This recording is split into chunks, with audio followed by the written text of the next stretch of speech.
What's up, guys? Hope you guys are doing well. In this video I'm going to be talking about hydration, some recommendation and some points to consider when you are assessing if you're drinking enough water or if you're not drinking enough water.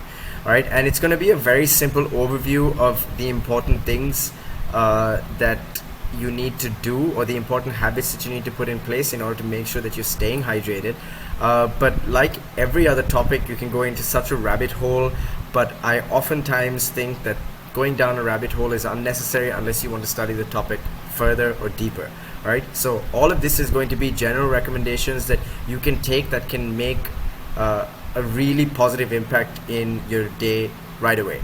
Alright, so one of the things I want to talk about is how you cannot overstate how important hydration is to your body and well-being, because we are predominantly water-based creatures, right? I think it's like 95% of our body is water or something crazy like that. I think maybe 95%, but it's really high. And so we're water-based creatures, and water is literally essential to every single process in our body, right? Every cellular process that we have, water plays a role.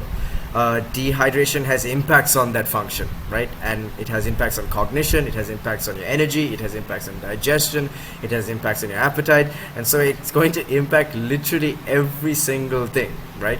And so you really need to put some practices or some habits into place so that you're getting adequate amounts of water and electrolytes. Now, electrolytes is probably the single most neglected thing when it comes to hydration. We'll talk a little bit about that as well, right?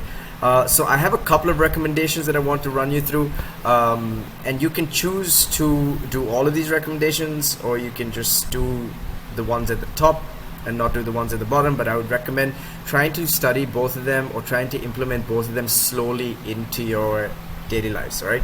Now, so the first thing I want to talk about is this top section, is where I usually start people when they first start training, or they first start dealing with or working on the nutrition or dealing with training. It's 1 liter before and during exercise of water. I generally ask them to put some sort of electrolyte into their water during this time of the day, mainly because they're going to be sweating and they're going to be depleting a lot of their electrolytes. Okay, and the next thing is 1 liter after exercise. Now, some people do not like drinking the electrolytes because of the taste during exercise, so I tell them, okay, then put it in your drink after exercise. So whether you do it during exercise or after exercise, try to get it in within that window post exercise, because your electrolytes you're not only losing water when you sweat, you're also losing vitamins, minerals, and electrolytes. And so along with your electrolytes, you want to get plenty of vegetables in your post-workout meal as well, but that's a completely different topic. Then 1 liter throughout the day. Have a 1 liter bottle and keep sipping that thing throughout the day, and then 1 to 2 cups of water with each meal. Most people are not even doing this. This will get you to about 4, maybe 5 liters a day. But most people are severely, especially if you're living in a subtropical climate like Sri Lanka, you're going to severely be depleted from water. If you're not getting at least 3 to 4 liters of water, you need to start trying to follow some sort of protocol just like the one outlined there. Now, some points to consider.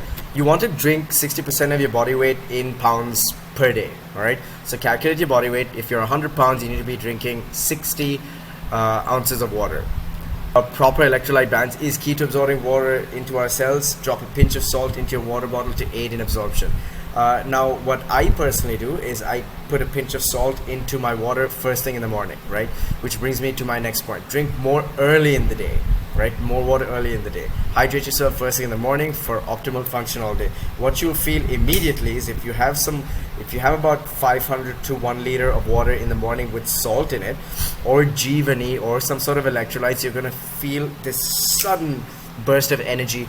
You're cognitively going to be sharper, you're going to have more energy, you're going to have this sudden burst of energy, especially if it's the first time you're doing it, and then you get used to it, and then that becomes normal behavior. You feel like you're functioning optimally in the morning, right? So put a pinch of salt into your water in the morning. I would say maybe a half teaspoon would be just about right for most people, or just empty a sachet of Jeevani or an electrolyte tab or whatever electrolytes you're consuming, and do that first thing in the morning. The thing is, if you're thirsty, your brain can easily mistake this as hunger. So if you ever feel like you ate a meal and all of a sudden an hour later you feel hungry again, drink a glass of water and wait like 10 minutes and see, do I still feel hungry? If you're not, then you probably were thirsty, right? And then you solve that problem by drinking a little bit of water. But if you did drink the water and then you feel like, hey, I still feel hungry, then you probably did not eat enough food at your previous meal. In that case, you got to go watch the other videos that we put about plate portioning. You need to eat enough of food. Overconsumption of calories is often connected to poor hydration. You see this a lot. A lot of people will actually be thirsty and then get this craving, and then they start eating, and they're just unnecessarily over consuming calories when all they need to do is drink a glass of water to solve that problem. So just think about it like this. We are water-based creatures. We deplete a lot of water, especially if we're training. We deplete a lot of water just in the process of sleeping. We deplete electrolytes. We're constantly sweating and depleting electrolytes and water. So hydration is going to be probably one of the single most important changes that you make to have optimal health, optimal performance, and definitely optimal body composition. Hope that helps, guys. We shall see you at the box.